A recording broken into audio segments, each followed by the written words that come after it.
Shalina Harris, every cowboy has a story, and this cowboy has an amazing one. You've made it to top 20. That's pretty incredible. There's a lot of kids out here. There are people out here who would give their best day to have your worst day in that arena.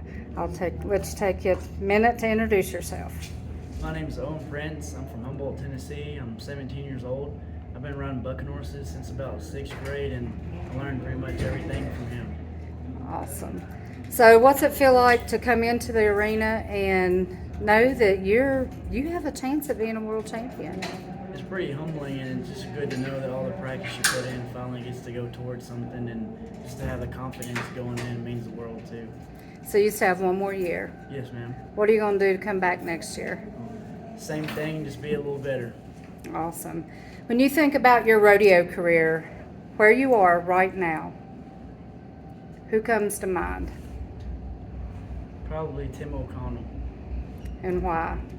I just feel like we have a similar riding style, and we both struggled with injuries, but he came back from his, and I just know I can come back from mine too, just be better. Awesome. Do you have any sponsors you need to thank? Preferred Junior Elite. Awesome. So when you see your son going into the arena, first of all, he's been there. He made it to come out here to compete, number one.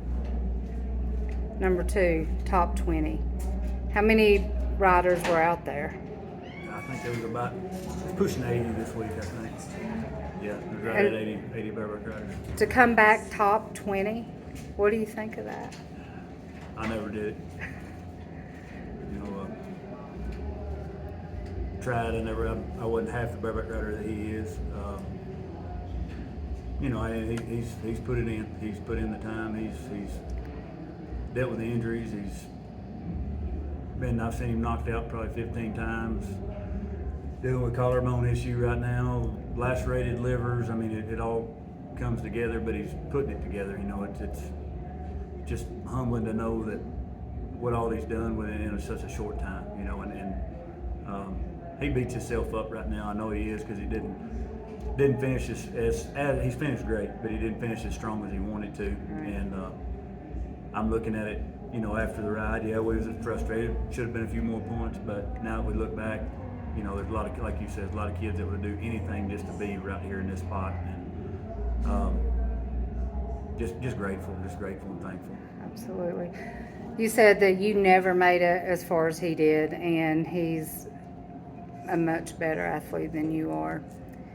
And I think sometimes when we as parents have almost made it or not Yep. quite made it, and then we see our kids have that desire, we take all of ours and give to them. So this setback right here that you think is a setback is actually going to excel you to be a better man, to be a better father like your dad. Because he knows, he's had that taste of a championship. So he's willing to put all of everything he has into you because he believes in you, and he's had a taste for it. If you didn't have a taste for it, Yep. you may not be as supportive and all in as you are. So you've ridden before. How in the world how do you start out? How did you get to where you are, to where you're watching your son at National High School Finals Rodeo? Oh, my dad's rodeo too. He rode bulls and steer wrestled, and I did every event in high school except for bull riding. Had rodeos at your house? Yeah, they had rodeos at the house back in the 60s. Our arena was built in 1964 at our house in Gibson, Tennessee. Probably one of the first real rodeo arenas that was ever, you know, in West Tennessee at that time. There just wasn't very many cowboys around, and I was a late in life kid. My dad was in his 40s when they had me, and the arena that he had built barns in there and all that kind of stuff. Didn't know I was coming, and then when I came along, it was time to put the arena back together. And I was about 9 years old. We'd always horse showed and rode it and done stuff, but I was 11 when I entered my first rodeo into bull riding, and then we started roping and going from there. And then kind of later on, I focused more on the bronc riding and then the steer wrestling. But steer wrestling by far is my best event, but I love bucking horses. I love getting on them. I wasn't as good as him. I didn't have the equipment, I didn't have the knowledge, and so by the time I graduated high school, I focused on the steer wrestling, and then we focused on the family, and so them days were long gone for me. But when he came along, just the knowledge that I'd learned and was able to add to it. The equipment's better now. Able to start him a total different way. Was able to start him better than what I ever got started. And what that my dad didn't know, he had a terrible work accident when I was a kid and had a brain injury, and he wasn't able to help me the way that he would have helped me otherwise. He believe me, my dad poured everything he could into me and worked himself literally to death. But just looking back at what I could have done if I'd have had a little bit more, and I've made sure that he's had that. And at home we've bought bucking horses that we haul to the high school rodeos. It's about broke us. I'm not gonna lie. I mean, they're a black hole that we spend money on, and I think that's rodeo. It's rodeo. It's rodeo. It's rodeo. But he's benefited from them horses, and there's a lot of other kids around us that's benefited just from having a good set of horses to get on that are going to teach you something and you can learn from. So that's been my goal: put him around the right stock, right equipment, right people. I guess that's my next fear as a dad is getting ready to go to college. As a parent, have we done our part to where I know when we turn him loose, I know his riding's gonna take him, but I just hope he knows, the world, what it is, how dangerous it is, the people, and how, to stay clean. That's the biggest thing, and I know he will, I know he will, but that's been just the people you're with, and you're only as good as they are, and if you follow their path, if it's good, you better get with the good guys and stick away from the others. 10, 15, 20 years, when he watches this, what would you want to say to him about Proud this? of him. He has no idea how proud of him that I am. Keep going, and attitude means more than anything. It didn't get to score. I had 20 text messages. He should have been more. Yeah. He'll be more next year. And it's all how your attitude and that's what means the most when you walk out of that arena. And like we said before he nodded his head, I try to tell him, hey, whatever happens, no matter what happens, you leave it in that arena. Absolutely. And I was just as guilty when he walked out. I carried it with me too. And so parents fail too. It's hard not to. It is. I failed tonight myself on carrying that with me, and I shouldn't have had. Rodeo's humbling. It humbles you so much. But it's life lessons that you'll carry with you forever. What do you want to tell your dad? Really, just I'm thankful for all that he's helped me get through, and just all the other people that have helped me get to this point, and I just hope that I can keep making him proud as I go along. Your attitude will make me proud no matter what. As long as you're giving it all you got, I'm proud.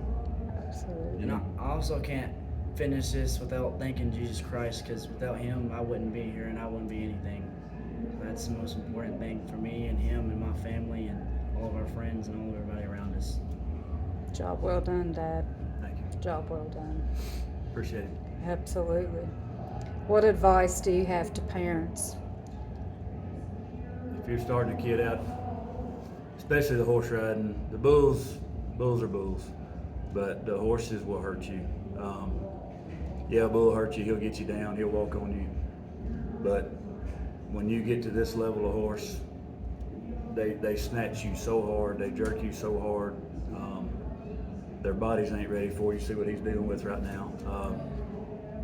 Be prepared to tell your kid no. If you go to a rodeo and you know that horse, or somebody ask them good guys that know them horses, tell them what level your kid's at, and say, hey, do you think my son should get on this horse or no?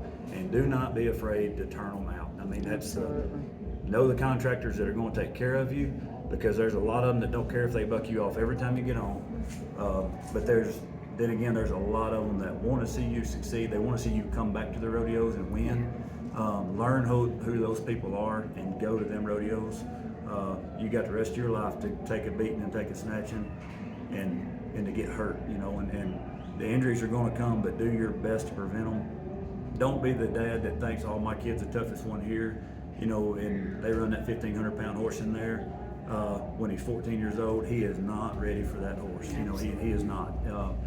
Let them build up, you know, let them build up to that point, and when they get there and you know they're ready, and the guys that are around him that, you know, he's proved himself, you know, let him go then, but be prepared to hold your kid back and to say no just to keep them healthy.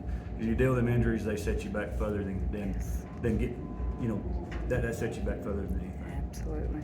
So there's a little cowboy in the stands, and he'd give anything to grow up and ride like you and be like you. What advice do you have for him? Really, just to stay true to yourself and trust that what you're doing is going to work. Because if you don't trust in the process and believe that it's going to work, then it's not going to. And just make sure that you trust everybody around you and you have a good support group and you can do anything that you put your mind to. Absolutely awesome. So we don't want to miss this bull riding coming up. Thank you for your time. You both have done an amazing job. And I hope that I get to be here next year and watch them hand you a black cinch shirt.